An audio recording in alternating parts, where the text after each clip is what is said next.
And some students in St. Thomas were left disappointed after the rural school bus service failed to reach them this morning.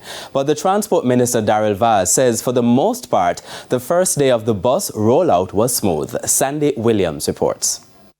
Bus loaded and ready to go. This was the scene in Halfway Tree early Monday morning. This school bus travels the Halfway Tree to Mavis Bank route. It's one of 60 buses which began operations at the start of the new school year.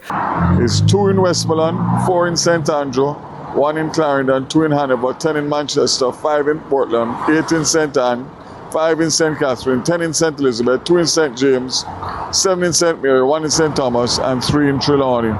We have a few reserve buses, I think about 6 of them, which I'm going to also commission rather than keeping them as contingency because of obviously the demand for the routes. But the bus assigned to St. Thomas was a no-show. These students waited for hours before opting to resort to the old way of taking a taxi or a regular bus to school.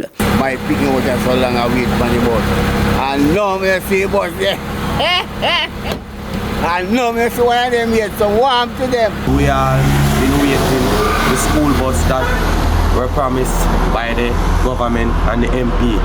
Unfortunately, it has broken down and the miles, the next one has not here. But according to Managing Director of the Jamaica Urban Transit Company, Owen Ellington, the only bus assigned to St. Thomas was out of service due to a mechanical defect. Over in St. Catherine, we also observed these students waiting. But the Transport Minister is confident once the remaining buses are rolled out, it will address the gaps. The other 40 buses will be commissioned between September and November, which will make the 100 buses that was committed to serve 258 schools with 122 routes. The government invested $1.4 billion to procure the buses. As for scheduling, Finance Minister Favour Williams cautioned it is a work in progress. It can only get better from here.